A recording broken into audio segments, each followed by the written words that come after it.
السلام علیکم۔ موجودہ صورتحال جو ہمارے ملک بھارت میں ہوئی ہے، تو ہم جمیع خدام خواجہ حضور غریب نواز رحمۃ اللہ علیہ اجمیر شریف سے ایک پیغام دینا چاہتے ہیں مسلمانوں کو کہ سویدھان کے دائرے میں رہ کے اپنی آواز بلند کرنا سیکھیں، اور جو بھی کبھی بھی دین و ملت کے معاملات ہوئے ہیں، چاہے وہ ناموس رسول کا معاملہ ہو صلی اللہ علیہ وآلہ وسلم یا اہل بیت اطہار کا، بارگاہ حضور غریب نواز سے ہمیشہ آواز اٹھی ہے۔ لیکن افسوس، جن کا کہ دائرہ سب میں وسیع ہے، درگاہ اور خانقاہوں کا بھارت میں اور بر صغیر میں، یہاں سے خاموشی کیوں ہے؟ نکل کر خانقاہوں سے ادا کر رسم شبیری، اور یہ وقت مسلکی اختلافات کا نہیں ہے۔ مسلکی اختلافات کو درکنار رکھتے ہوئے، بالا طاق رکھتے ہوئے ہمیں قوم و ملت کے لیے آواز اٹھانی ہے۔ بے شک ہم اس چیز کی سخت مذمت کرتے ہیں جو مہرولی شریف میں بابا قطب الدین بختیار کاکی رحمۃ اللہ علیہ کے قرب و جوار میں جو 700 اور 800 سال پرانی مسجد، مدرسہ، قبرستان ڈھائے گئے ہیں، ہم اس کی سخت مذمت کرتے ہیں۔ یہ اس دور کے قبرستان تھے جو بابا قطب الدین بختیار کاکی، جو حضور غریب نواز کے جانشین ہیں، ان کے ہم اثر تھے، خلفاء تھے اور مریدین تھے۔ اتراکھنڈ میں جو کچھ ظلم ہوا، 14 فروری کی تاریخ تھی کورٹ کی، اس سے پہلے ہی آ کے نگر نگم نے سب ستیہ ناش کیا۔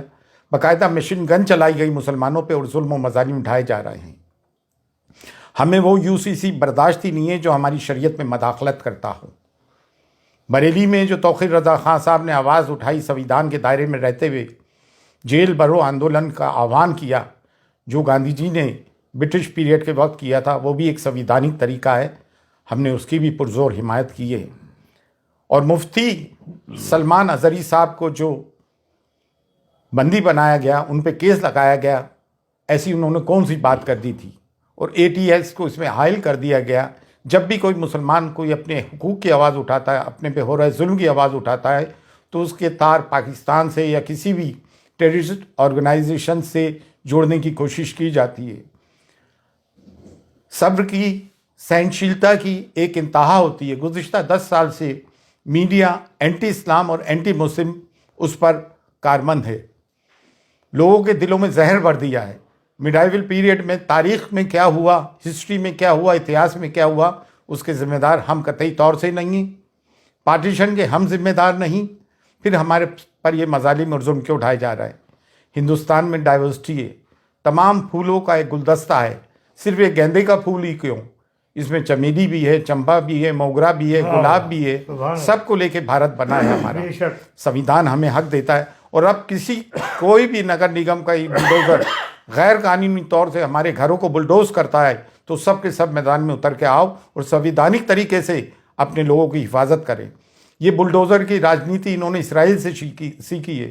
پھر نیالیہ کس کام کے؟ عدالتیں، کورٹ کس کام کی؟ اگر تمام کام نگر نگم اور پولیس کر لے گی تو پھر عدالت کس کام کی؟ عدالتوں سے جو فیصلے آ رہے ہیں قانون کی روح سے نہیں آ رہے ہیں، بلکہ آستھا کی روح سے آ رہے ہیں۔ تو اب مسلمان جائیں تو کہاں جائیں؟ اب درگاہ اور خانقاہ، جن کا کہ سب میں بڑا گہوارہ ہے، جس کی کہ بھارت میں سب میں زیادہ فالوئنگ ہے، آپ لوگ آواز کیوں نہیں اٹھاتے ہو بھائی؟ بارگاہ غریب نواز جو کلیدی درگاہ ہے، جب یہاں سے آواز اٹھ رہی ہے تو آپ لوگ بھی آئیں اور کھل کر اپنی آواز اٹھائیں۔ یہ نہ سوچیں کہ میں خاموش رہوں گا تو بچ جاؤں گا، نہیں، یہ ہم پہ یلغار کر دیا گیا ہے، اور سویدھان ہمیں حقوق دیتا ہے کہ ہم اپنی بات کو سویدھان کے دائرے میں رہتے ہوئے ڈیموکریٹک طریقے سے آواز اٹھائیں۔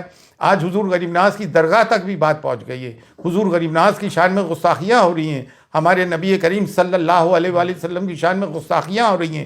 کب تک مسلمان برداشت کرے گا؟ اور اگر مسلمانوں کی عبادت گاہوں پہ بلڈوزر چلنے کے بعد بھی مسلمان چپ ہے تو اس سے بڑھ کے مرداری کیا ہوگی؟ لیکن الحمدللہ اب مسلمان جاگ گیا ہے، ہم سب جاگ گئے ہیں۔ بارگاہ حضور غریب نواز سے بھی صدا بلند ہوتی آئی ہے، اور اب پرزور بلند ہو رہی ہے کہ اٹھو اور اٹھ کے ظلم کے خلاف آواز اٹھاؤ۔ اگر اپنے آپ کو حسینی کہتے ہو اور ظلم کے خلاف آواز بلند نہیں کرتے ہو تو تم کیسے حسینی ہو؟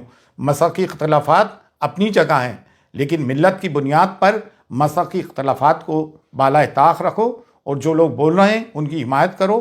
آؤ اور بولو مسلمانوں کے ظلم کے خلاف۔ فی امان اللہ، اللہ حافظ۔